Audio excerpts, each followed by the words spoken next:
Hello, everyone. Stay tuned after the show for some of our pre-show banter. I think you'll enjoy it. That's right, this week on Reliving the Extreme, we are discussing the episode of ECW from April the 16th, 1996. Nate Maxon, your host, here with you, along with my brother Aaron. Hello. And Tennessee Chad Austin. Hey, what's up, y'all? And this week, like I said, we're talking about April 16th, 1996, but surprise, surprise for you guys, I didn't prepare them. We actually got a question from one of our listeners this week. One of our listeners. One of our listeners. And does his name start with an A? As I always say, it's not Mitchell. It's not the Mitchell. Okay.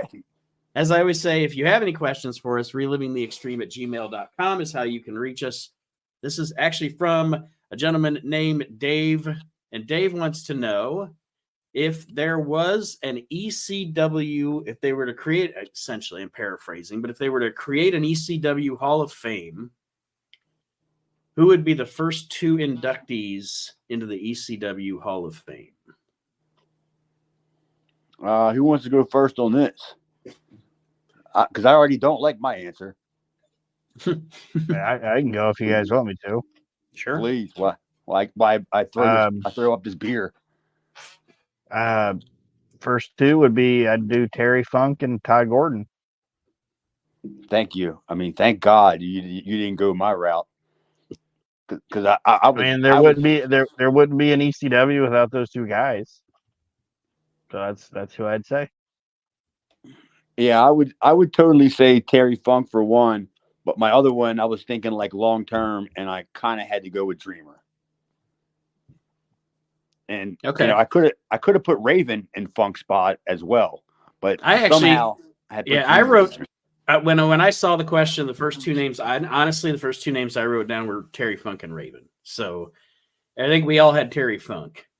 Obviously. Pretty much. Well, there's no ECW without Terry Funk, and there's no ECW without Todd being the initial money guy. You know what I mean? Like I'm not saying that he was the best of it, but that reminds me of, I don't mean to cut you off, Aaron, but it just put me in mind. Normally when I go through like comments on wrestling groups and stuff, I just roll my eyes because it's all these guys having pissing contests and shitting on each other.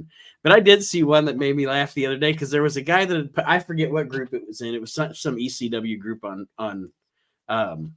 Facebook, but he pretty much made a post to the extent of there would be no ECW if there wasn't Paul Heyman.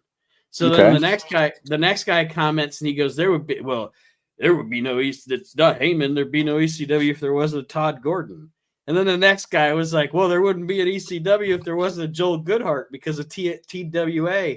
And then the next guy cracked me up because he was like, so there wouldn't be an ECW without Joel Goodhart's mother and father for birthing him. It was just funny how they went down this there wouldn't be an ECW without, I thought it was funny that was ultimately Joel Goodhart's parents are the reason we have ECW. What about Gilbert? Yeah. Did anybody make a case for him? You definitely could, because he made it at least something different indie-wise before Paulie even got there, as far as booking goes. He was already Paulie in. Yeah, he was already, bringing in, kind of letting shit fly and letting it be something different. Yeah, I'm not saying like those guys aren't in it, but if I have to pick the first two guys, that's who I'd pick. Would be Todd and Terry.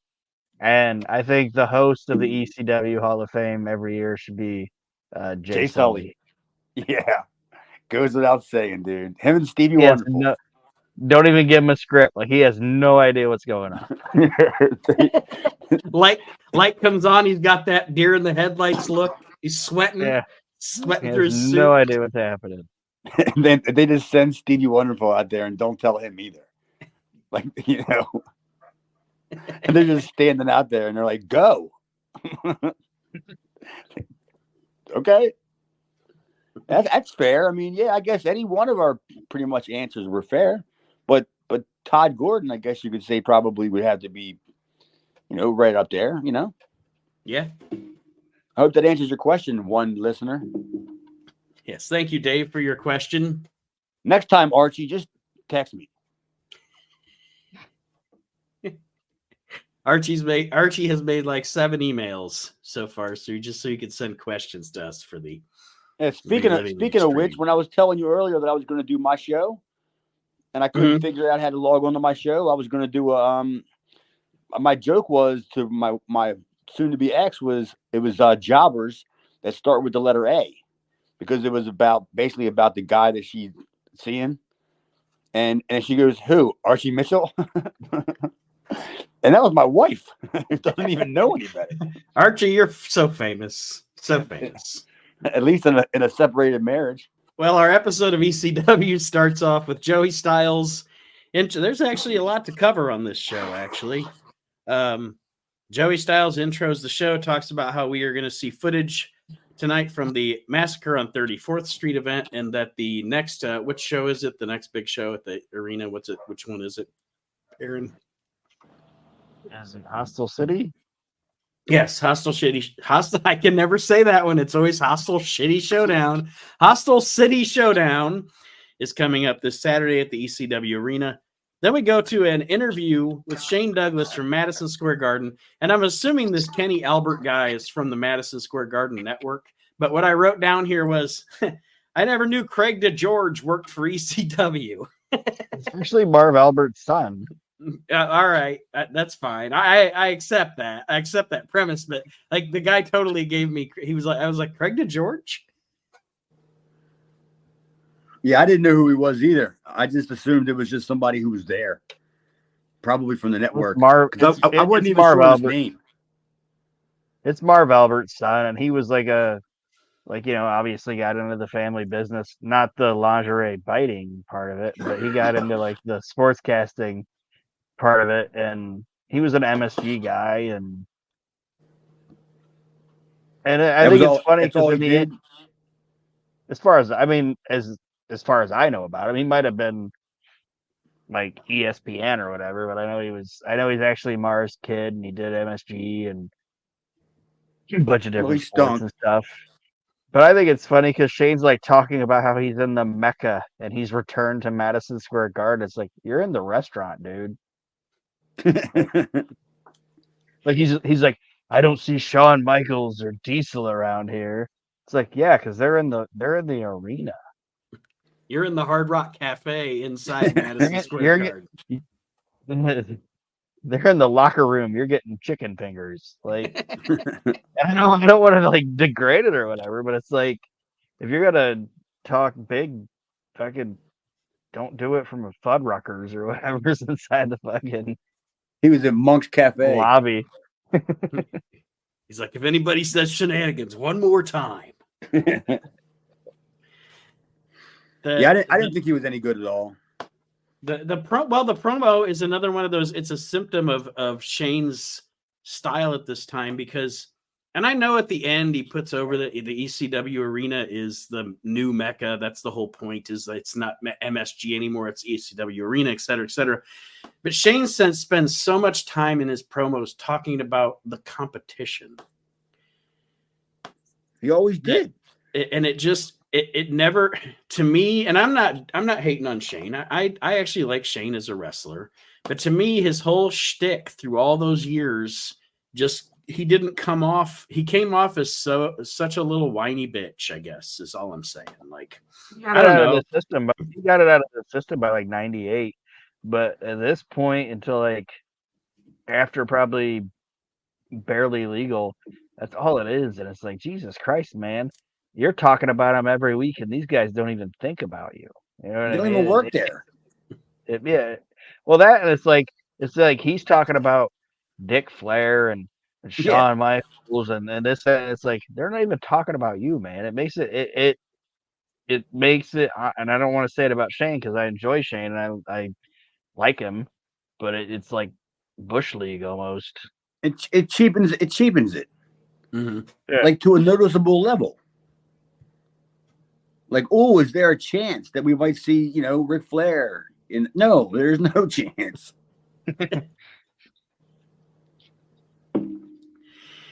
But yeah, like Aaron said, he talks about Shawn Michaels and the Clique and et cetera, et cetera. And then he moves on to ECW business, discusses that it's going to be Douglas versus Raven at the ECW Arena at the Hostile City Showdown this Saturday. I'll slow down when I talk about the showdown. So it's going to be them for the ECW Championship coming up Saturday at the ECW Arena. So like I said, at the end, he kind of brings it to a conclusion, and it's about ECW and the ECW title.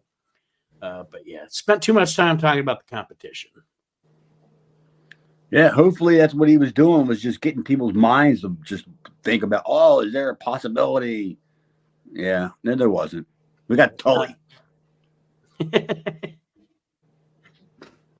And so then we get Joey in the ring with the intro at the massacre on 34th Street. We get footage of the ECW debut of D-Von Dudley, as D-Von and Bubba are facing JT Smith and Little Guido. I was surprised that there was I guess I didn't remember, because again, I haven't watched this first run in a long time.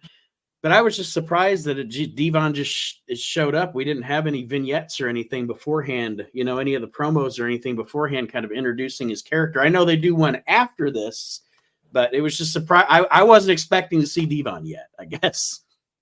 Dude, he did some damage, yo. Yeah. That was a hell of a debut, man. I would not. I even told my mother that. I said, if I was still working there, oof. I'm glad I was gone by then. I still had that chair out there in my head, because I know I would have taken it. And I mean, sorry, I was just gonna say, I'm sure that there was like a promo or whatever on that we didn't see from the actual show of like explaining what the Black Dudley Boy was, but I don't think so. I think it comes later on. I'm just saying, like in this sequence, yeah, but I'm saying at the live show, it was probably like D-Von comes out and explains he's the new D-Von, or he's the new Dudley Boy, and I don't have that tape. And his character's like his character's like the character that's making the guys be serious. You know what I mean? But yeah, it's also I'm not sure if I have that tape or not. I'll have to go back and look for that.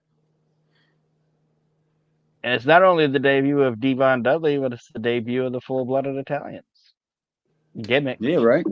Yes, because Joey does mention that Damian Stone has been. I think it's funny that Damian Stone is the assumed name, and his real name is Little Guido. Little Guido sounds like the assumed name, and Damian Stone. But anyway, it's all fun. It's wrestling. Goddammit. It is what it is. They both sound like works. This is changing over of Damian Stone to Little Guido. A quick question, and I know I could just Wikipedia it, but do either one of you know, was D-Von also trained by Johnny Rods? Yes. Yeah. I couldn't remember. I know. I almost want to say they were trained like around the same time. That's how they became friends. Yeah, I remember Bully talking about it afterwards. That D-Von came along, like after Bubba was already like in training. Whether it was weeks or months or whatever, but yeah, I'm sure that Bubba had a step ahead of him. Mm-hmm. And pretty much probably got his foot in the door. That's what I was saying. He was probably like, you should see this bad looking motherfucker, and he's good. Dude. You know what I mean? Like D-Von, I think D-Von is underrated. Like, I know the Dudleys were big and everything like that, but just being just a in-ring worker and looking like a fucking badass. I mean, I don't think he gets talked about enough. Well, they had great. If you ever listen to like Bubba talk, like Bubba was the guy who would pretty much he would lay it out, like the match. And then D-Von would go in and fill in the gaps and put it together. You know what I mean? The if, what, whys, and whens and that kind of stuff. But Bully would already have the structure of the match, and D-Von would be the all right. Now we're going to do this as like the spots and shit, Right. which I always thought was great how they got along like that, and they still do, which is amazing to me that two guys that spend that much time together, you know, that hardly anybody's career when you spend that much time together ends that way. You know, Right, it always takes like the Hall of Fame to bring them together or some shit. Yeah. It's like the Dudley Boys and Demolition. Those are the two, like, and the Nasties, those guys there, and that's what I was gonna say was like, and I'm not saying that Bubba Ray isn't a good worker or anything like that. Like, I'm not gonna compare him like in ring to like Brian Knobbs, but that's almost like if somebody was gonna like compare it to something, I'd say like D-Von's Jerry Sags and Bubba is Brian Knobbs. You know, he's the outgoing, boisterous, loud personality of it. But when you watch the Nasty Boys matches, when it's fucking work time, Sags was in there. You know, and when it was work time, fucking D-Von was in there. Yeah, D-Von was like I agree, Aaron. I think he was like criminally like underrated as far as being talked about. Yes. Well, and let's be honest, and I know they had their most success through ECW and the WWF, but also I agree with you about D-Von, but also, as crazy as it sounds, Bubba didn't even really bloom as a worker until they were later in their run, like with TNA and shit, when he became Bully Ray. And I mean, I think personally he got better 10 years into his career than he was the first 10 years of it. And I'm not saying he was bad. I'm just saying, like, I don't know. It's because he got like 157 pounds off his fucking body and started being able to fucking move. But there was a time when TNA, Impact, whatever the fuck it was called, where he was the only interesting thing on the fucking show. You know, I mean, he was the reason I would watch a clip of that company, was Bubba, just to watch him. But you also hit the nail on the head when you said about 10 years in, because you know, even guys like me and guys like Bubba and all, they always talk about it, that most of the people that get into the business, they usually don't get it until about 10 years in. And you know, like for me, I think it was pretty much around about 8-ish, you know, 8 to 10 years. But I had been around the business for like most of my life anyway. Right. But yeah, as far as getting the work down, yeah, about 8 or 10 years. Like, one of the most interesting things I ever heard a wrestler say, and it made sense after he said it, was X-Pac once on his pod, like he had a podcast for a while. Like, they brought up guys like Chris Masters and shit like that, who he didn't knock him or anything, but he said it's crazy. He's like, because you used to start your career to wind up in the WWF. Now there's people starting their career, like you start in the indies to get to the WWF back in his day. Now there's guys starting in the WWF and then making it to the indies. That's a tough transition. They did their like Chris Masters now is 10 times better than he was when he was in the WWE, you know, that type of thing. It's like, Jesus. I can tell you firsthand that is a tough transformation to make when you start out in the WWE and then and you wind up on the indies, you know, because it isn't the same, and you're not used to that, you know. Even when it comes down to catering, you know what I mean? That's what I thought. That's what I thought when I saw Dolph Ziggler show up in Impact. I thought to myself, all right, I'm not even in any way downplaying this guy. He's a fantastic fucking worker, and he's been doing it for 20 years, but he's been doing it for 20 years in the WWE system. What a culture shock for him. It literally, like, can you imagine? You've been in the WWE system for over 20 years, and now you're all of a sudden, here's Impact. It's like, oh, fuck, this is nothing. Like, I just can't imagine the culture shock of that. Well, that's what he said. It'd be like going to work for. I was just gonna say, it'd be like you're working for Walmart for 20 years, and then all of a sudden you're working for a mom and pop shop. Well, I mean, I kind of went through that when I left Walmart and then went back. But he said that he reached out or actually the other way around, when like he said, Matt Carbone or Zack Ryder, whatever his fucking name is. Matt Carbona. Carbonara. Matt Carbona or whatever. Yeah, Matt. he said that's the guy that called him, and he leaned on to a lot because he was like, that guy told me, like, this is the state of the game that you're going into, Mm-hmm. But yeah, it's just like I said.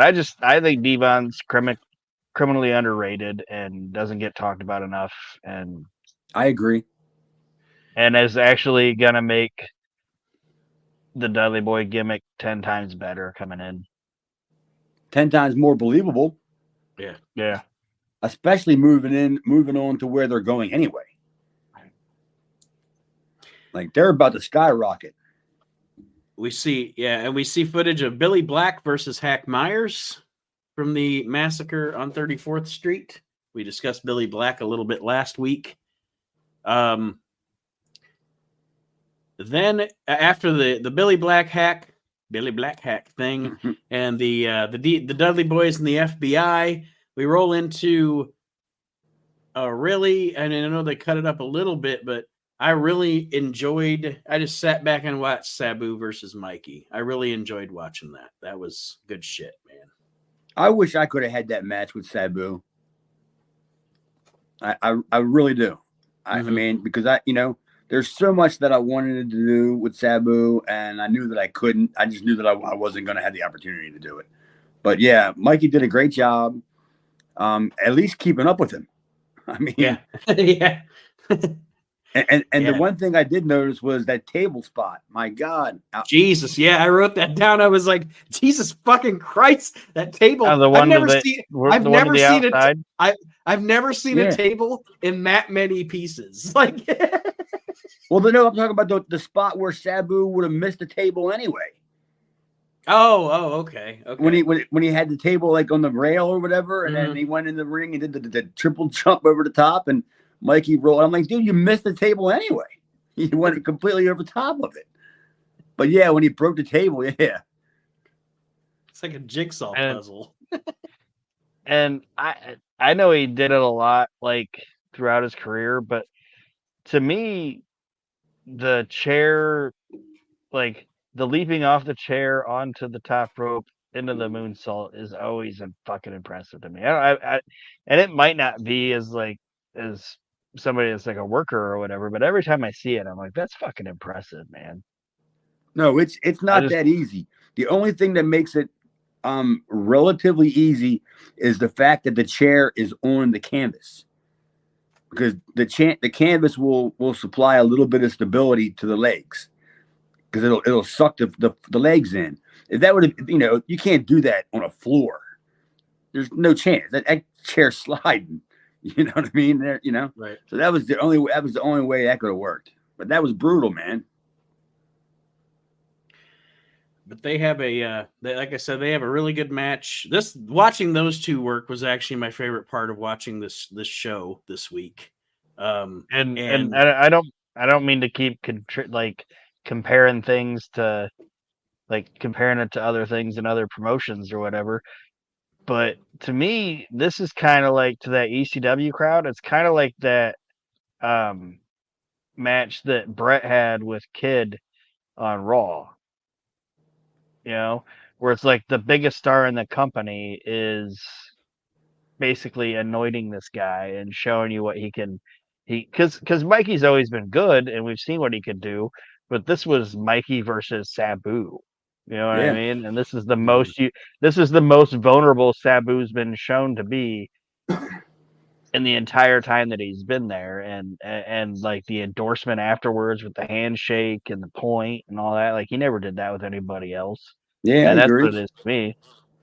And they also in a way used this match to what's the word I'm looking for? To re-up on, because you don't have Mankind's gone, Mick Foley's gone, Cactus is gone, so the stuff with Cactus and Mikey's over. So I think they also kind of did this subliminally in a way. Mikey hangs toe to toe with Sabu it's the next phase of saying Mikey's a real man. Mikey, you know what I mean? Like they're re-upping on that. Like he was a badass during the match. Yeah, like the whole time he was with Cactus, it was like he was bad because he was a badass because he was with Cactus. And the whole time he was TV champion, he won on flukes.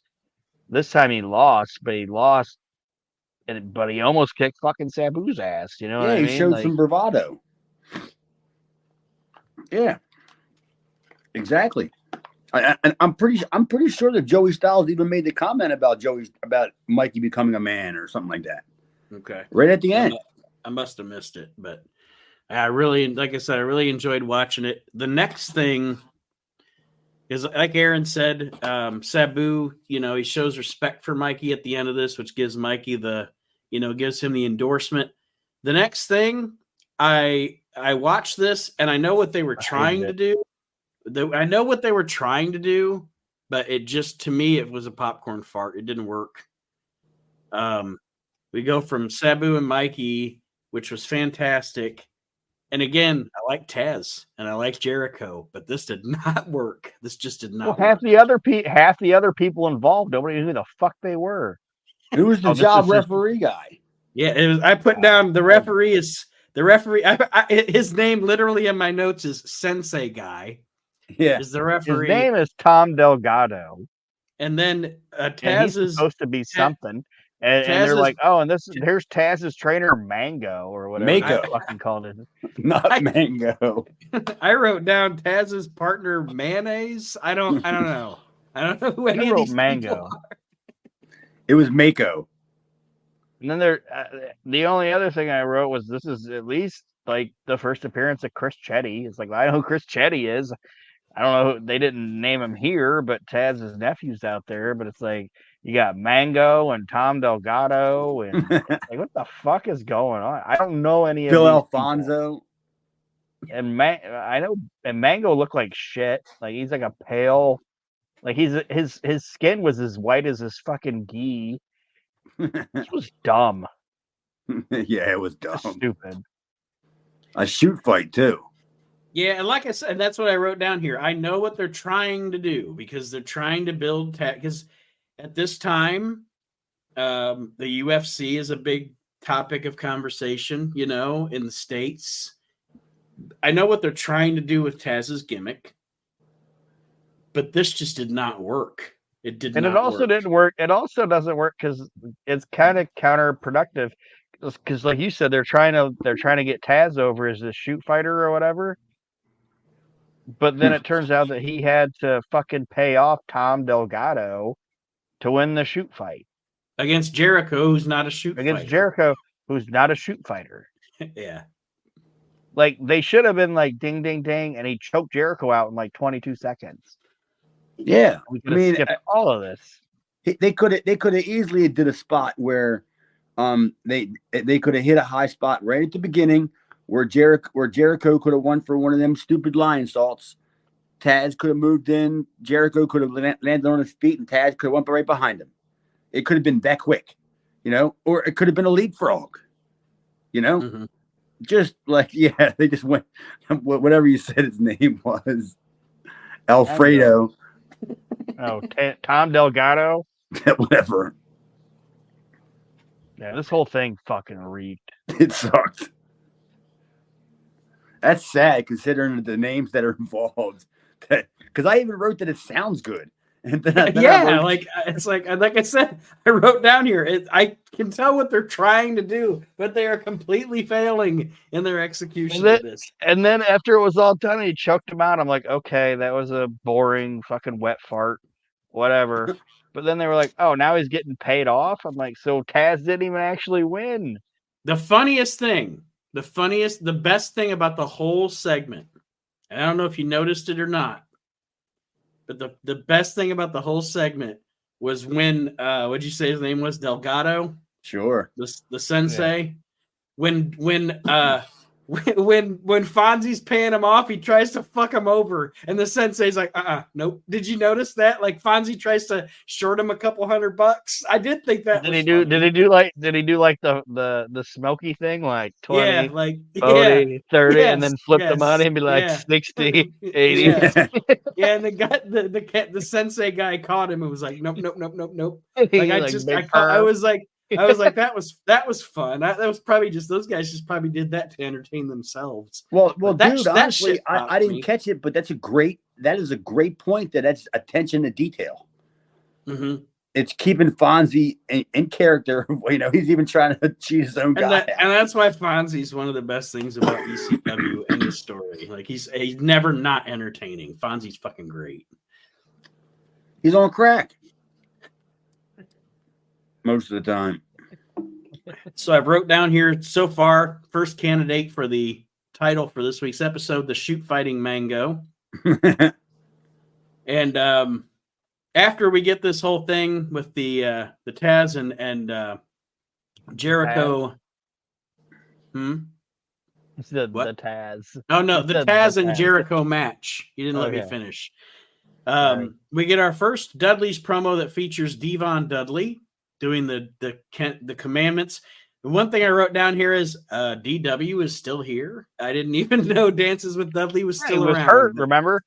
Like last week or a couple weeks ago, they said everybody's curious about the condition of Dances with Dudley, and I was like, no, they're not. Right? I remember that. But it's like I said, we're going back to D-Von. It's one of the best. It's one of the best fucking catchphrases ever. Thou shalt not fuck with the Dudley boys. It's a great fucking way to end a promo, man. Sell a shirt too.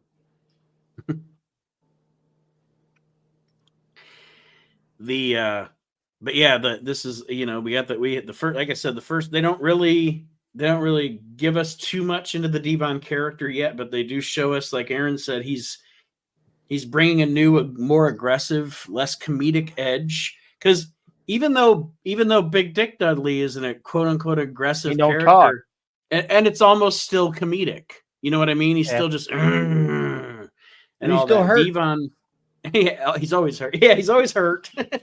This guy. God. Getting his SSI check. He's fine. Yeah, everybody knocks Big Dick. He could have been one of the best workers ever, but nobody ever knew because he's always fucking hurt. Dude. There's no chance he's the best worker ever. That dude could have been like Braun Strowman, just this big genetic freak that can do anything, and we never knew because his ACL was always fucked up. I'm sure he was Big Dick Thunder Liger. I'm sure that's the name of the show. Big Dick Thunder Liger. Yeah, that wasn't happening. Not even for one of the Savoldies, that wasn't happening. He wasn't even the best guy. He wasn't even the best guy in ICW. This show continues on its trend of having something good or something bad, something good, something bad, something good. Because next is something I wrote down is very good. This is a really, really good squash for the eliminators. I was like, Jericho and Taz was stupid.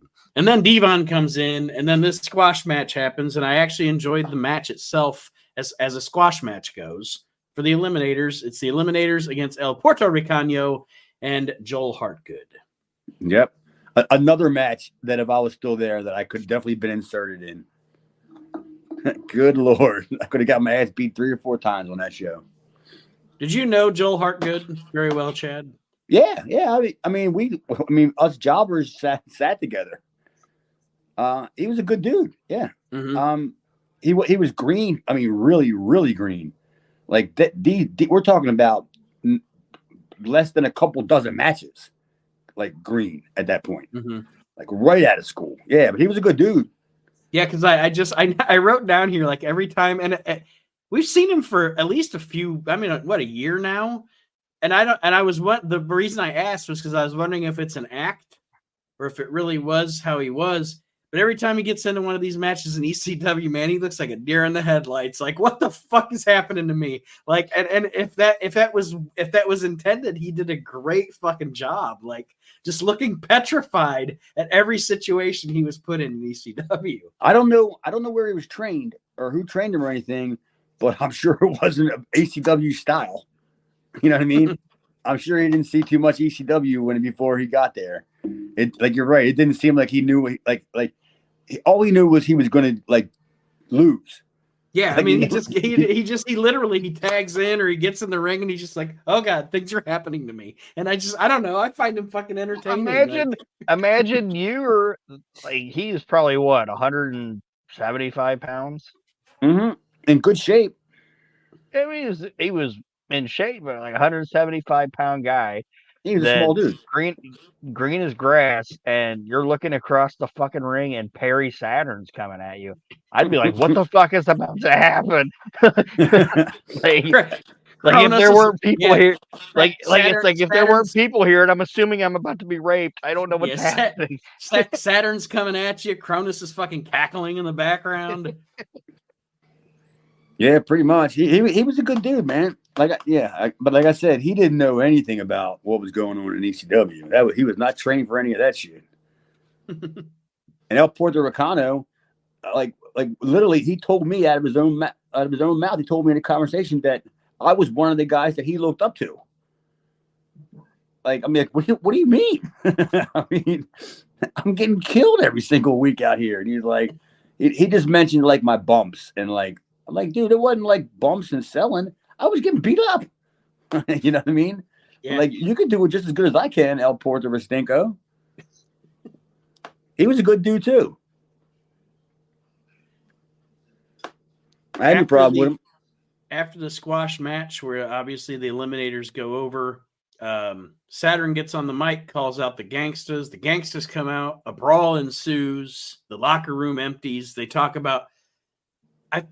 I don't know why, and you guys tell me if it's stupid or not, but I thought it was stupid that they said, oh, there's even undercover cops out here trying to break up this fight so that they could say that New Jack decked a cop.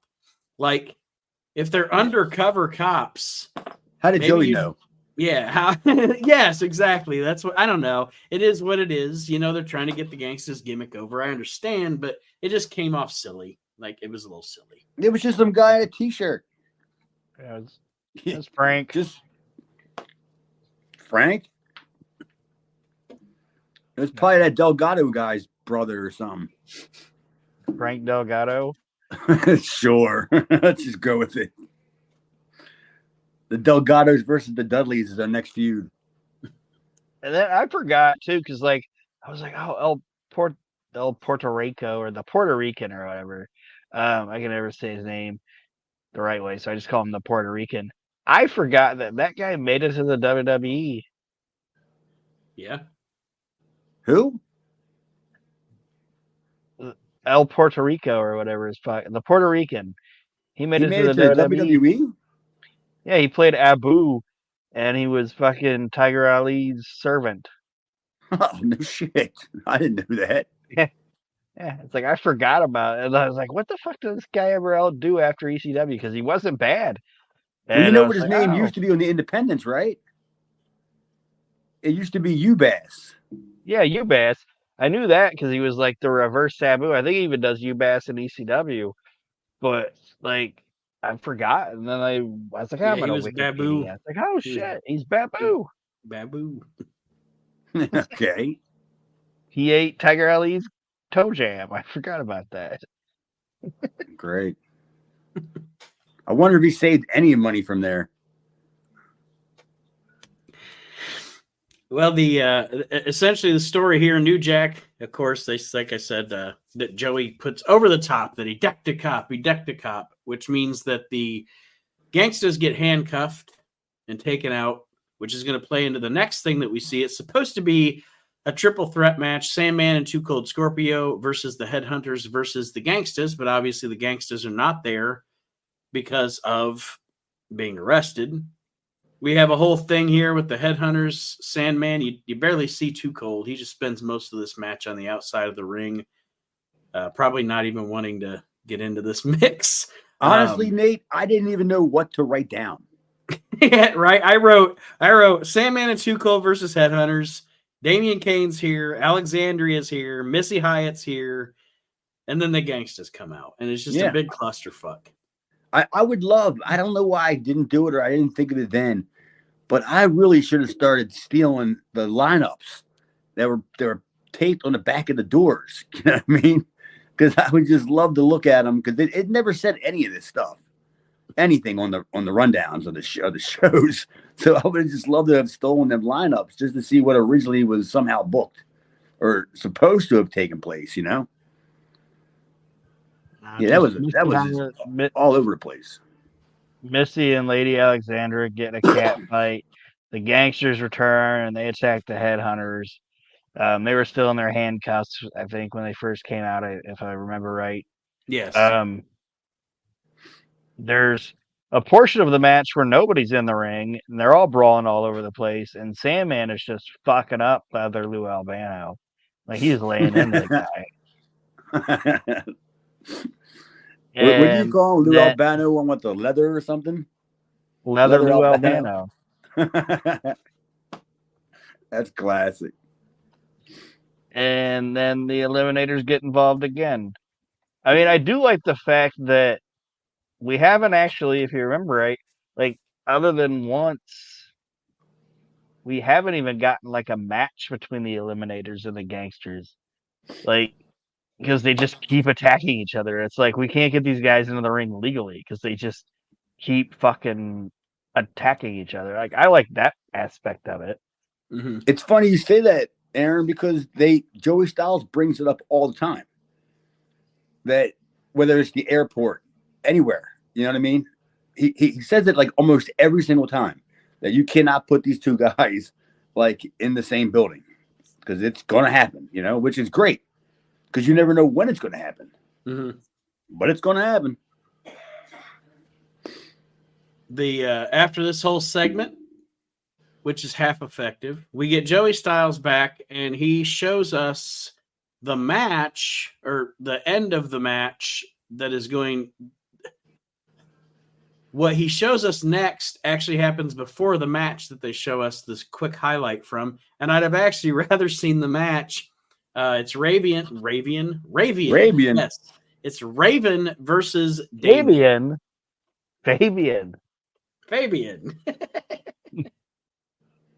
Wasn't that like a 70s pop star? Fabian.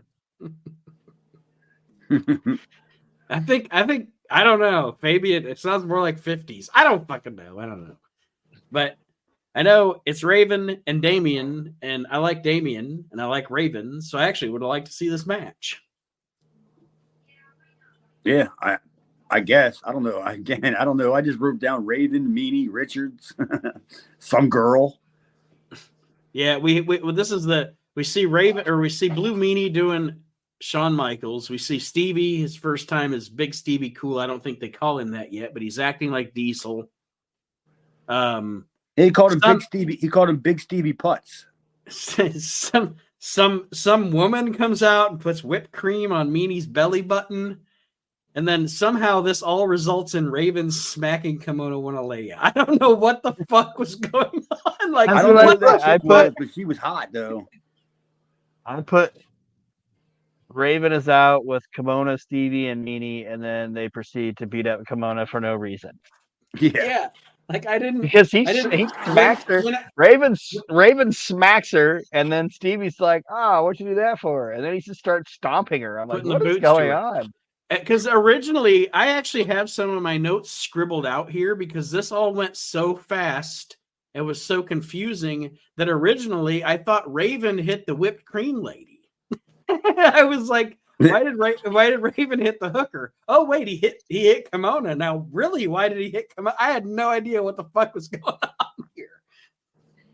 I mean, I don't know who the girl was. I don't know. I don't know anything. Like you said, it was just all so much going on. Typical ECW. Yeah. But after that, Joey Styles says that this coming Saturday at the ECW Arena, Kimono has secrets about Raven, and she will tell all at the ECW Arena. Did she? I don't remember.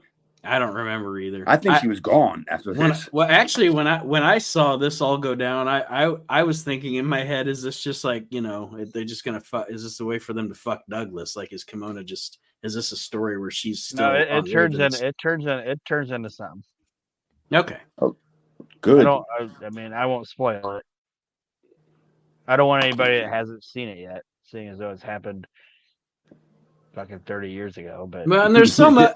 To be honest with you, though, there are things in ECW that, as we watch this show, I'm like, I don't remember any of this. Like, Yep. I don't remember. And I worked there. I don't remember any of it.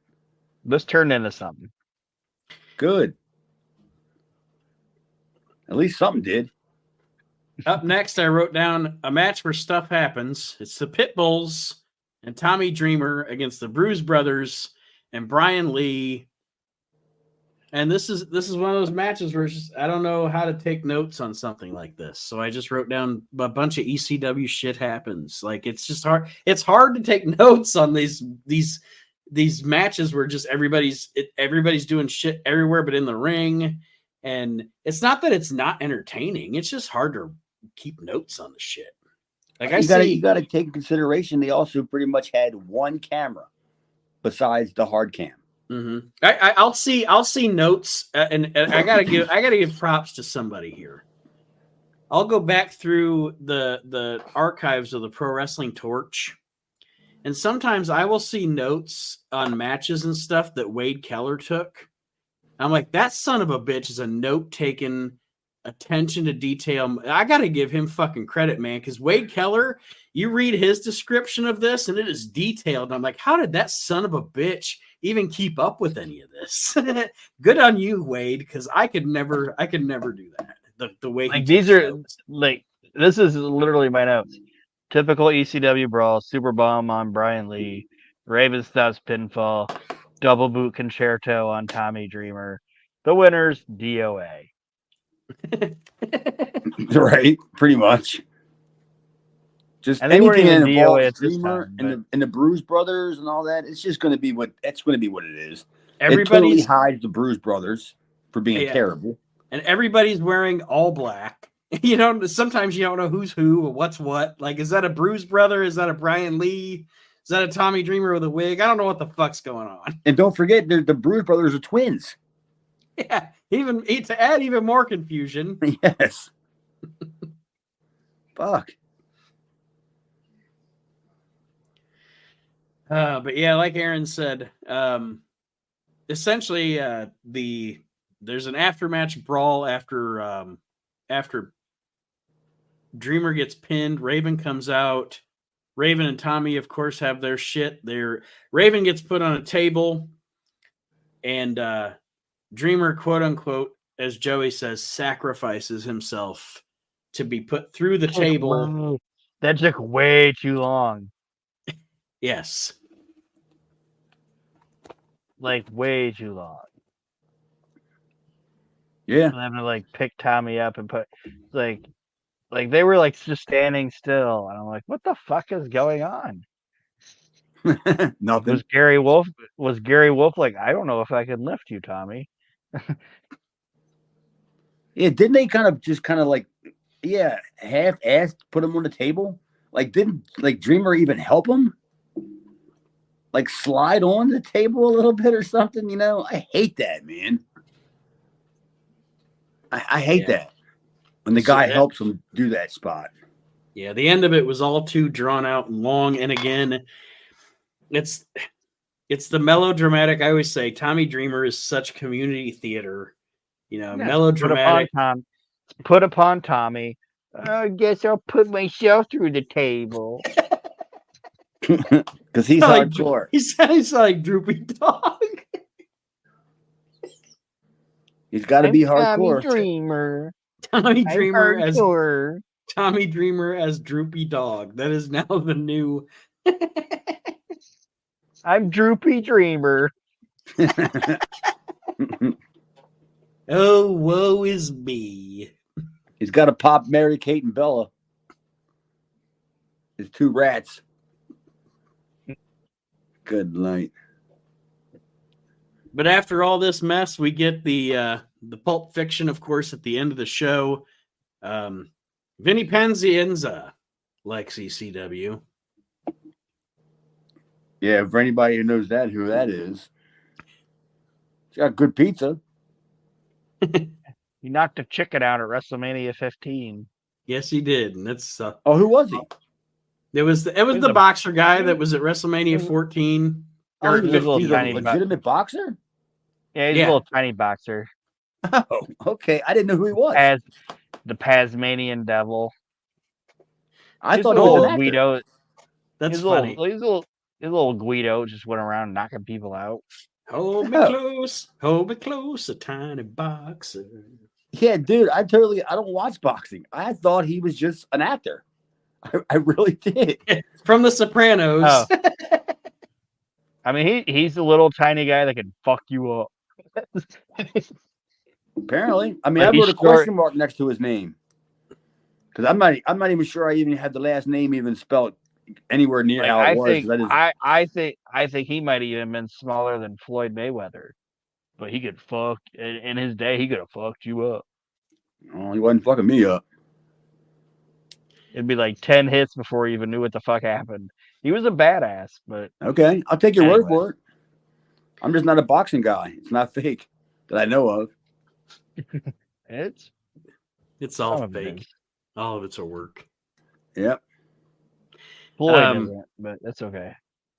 Whenever big money's involved, there's some sort of a work. But that's another show for another day.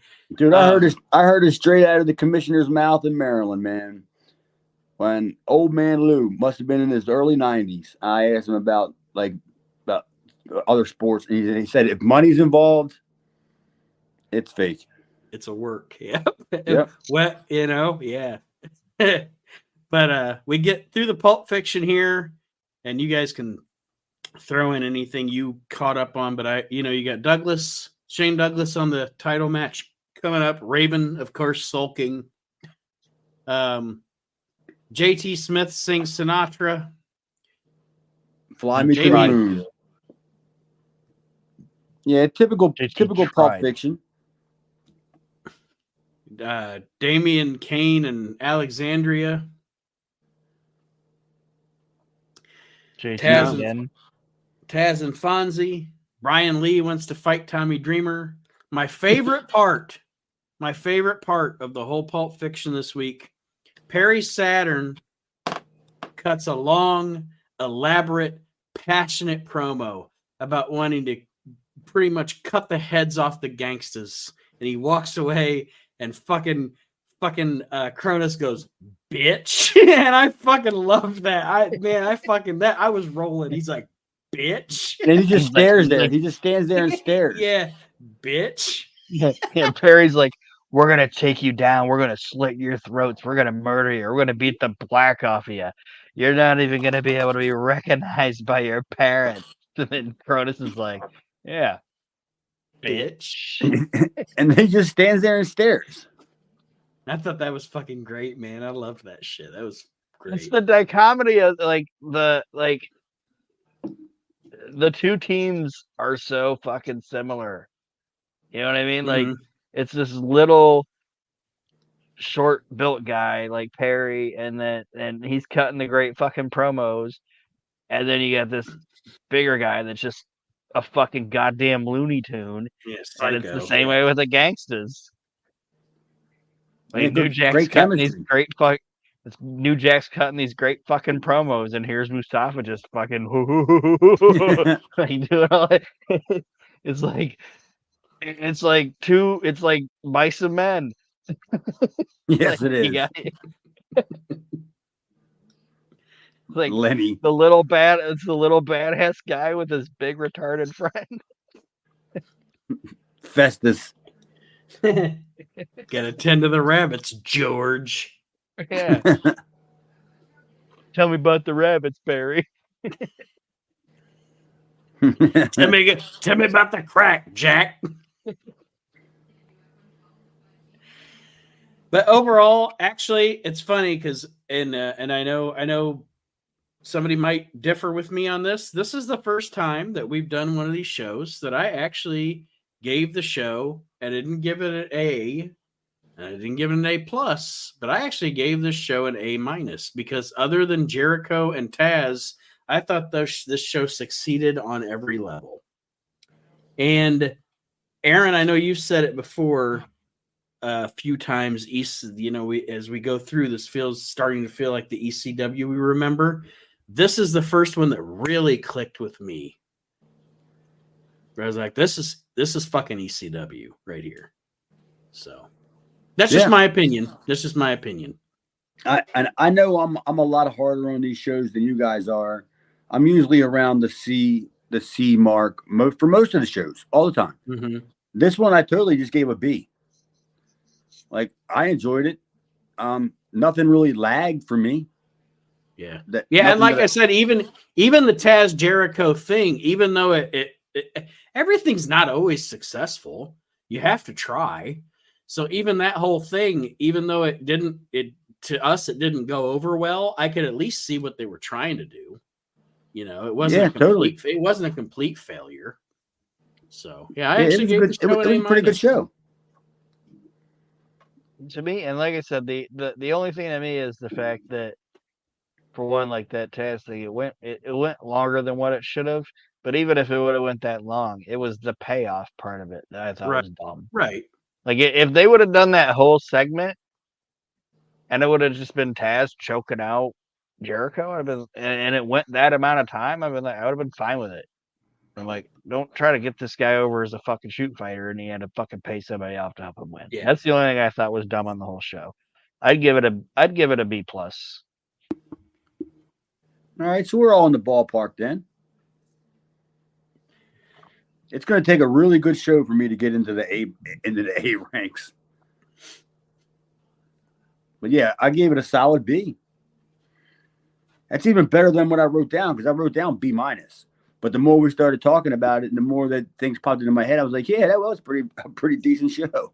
That happens to me a lot of times too when we're doing these shows. Like, I'll write my notes and stuff, and then as I hear Chad's opinion or Aaron's opinion, I'm like, yeah, that was better than I probably thought it was. Or I see that little, like the little thing that, like, if somebody noticed something I didn't notice, like I noticed the whole little shtick with Fonzie and the sensei guy, and it's like, oh yeah, that's funny.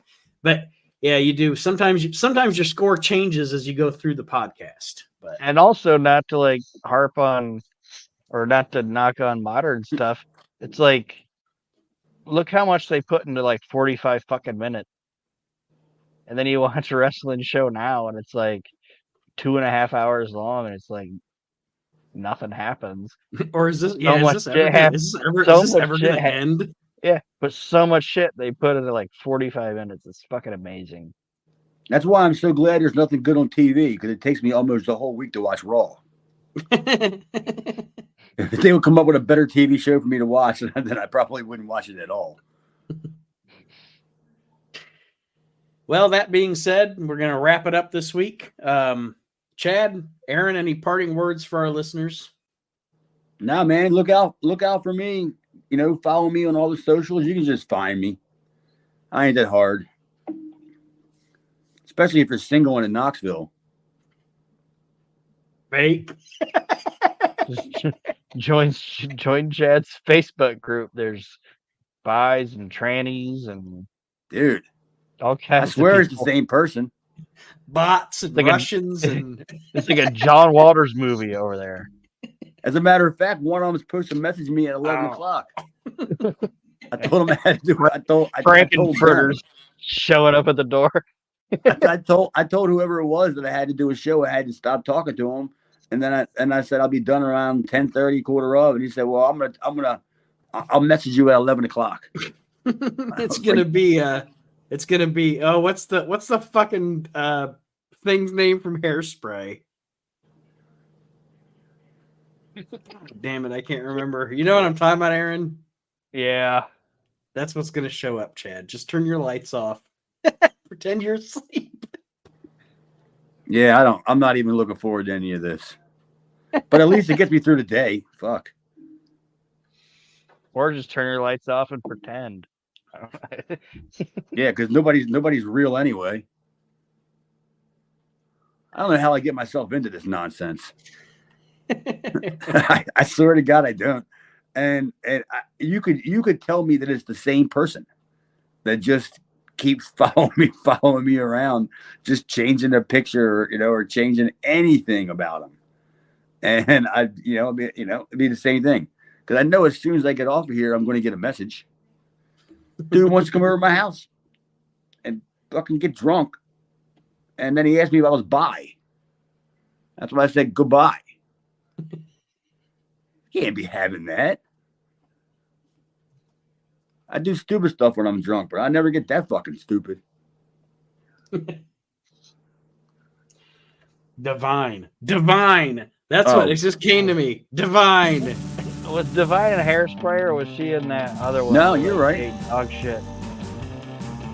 I think both, but yeah. I'm looking for the girl that runs in and kisses Meanie, but I get Divine. Fuck. Divine already ate the whipped cream. There's none of that. She also ate dog shit. Great. That's what I got. Have a good week, everybody. We'll see you next week.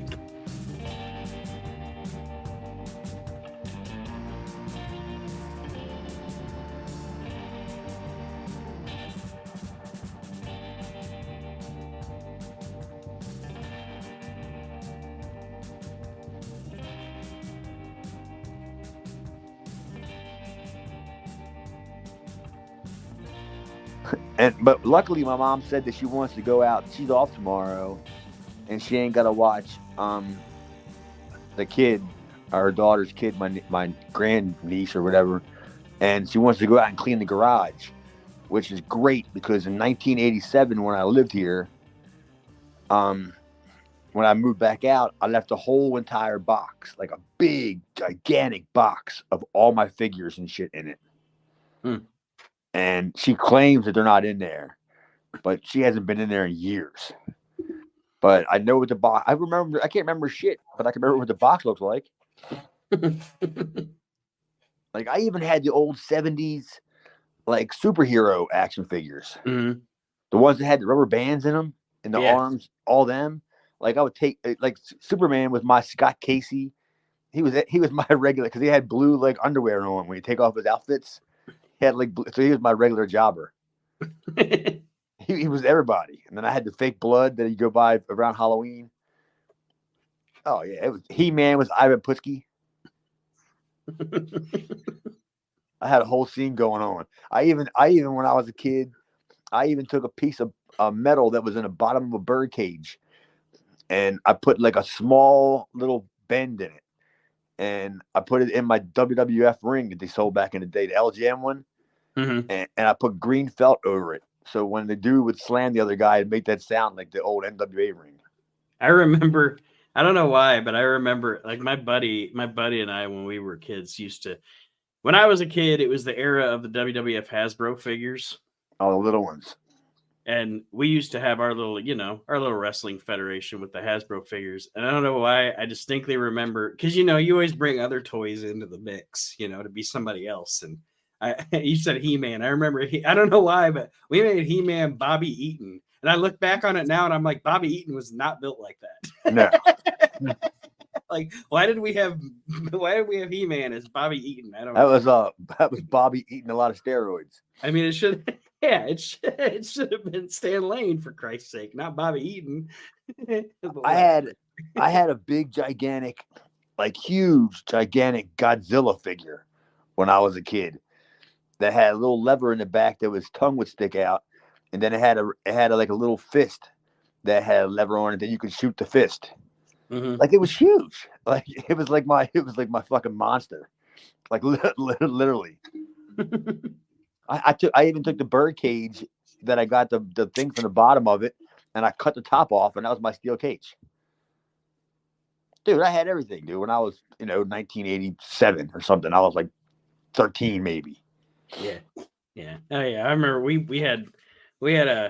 did crazy shit too. Like I always say, like when we were playing with our figures back in the 80s and early 90s, we were attitude before attitude, because we had like, Marty Jannetty's coming in the Royal Rumble and Mr. Fuji runs him down with a truck or whatever. Like, yeah. It was madness.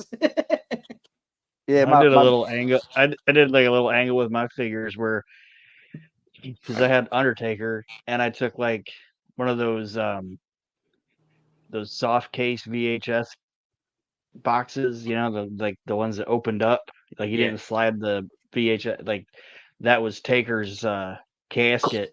Remember, I had to put Hogan in the casket and then push the casket off of a ledge.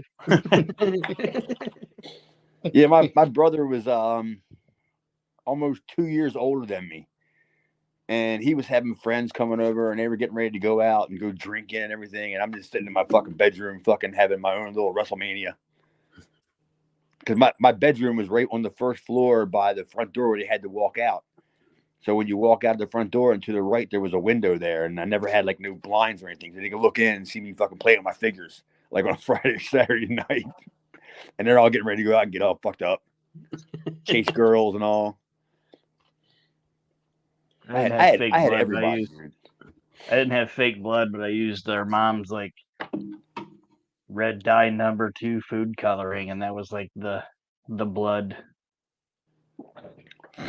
Oh yeah, dude. When Halloween came around and they sold that fake blood, I'd go in and buy them all.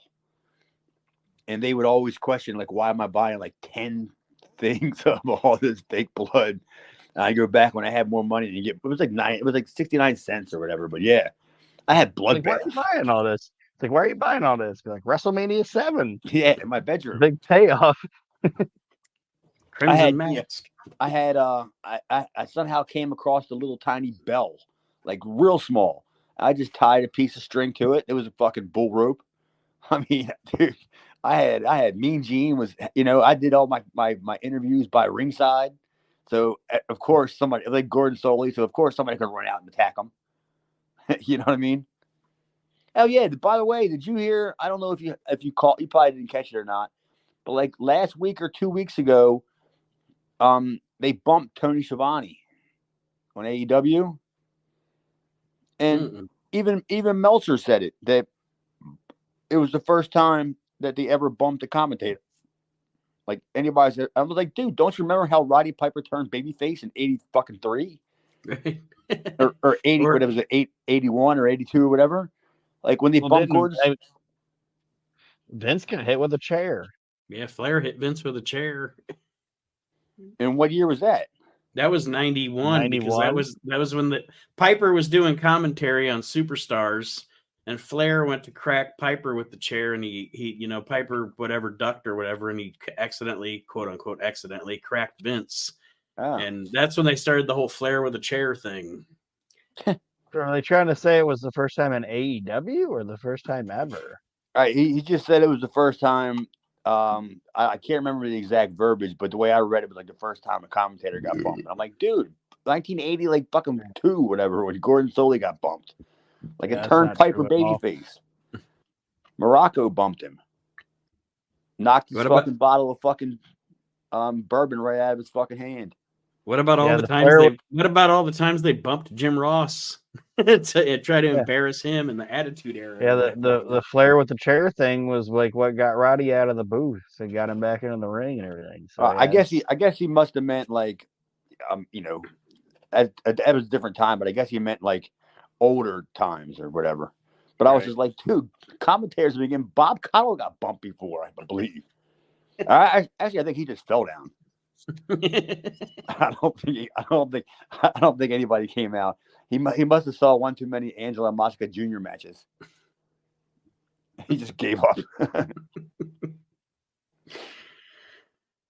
All right, let's see here. This is April 16th, right? Yes.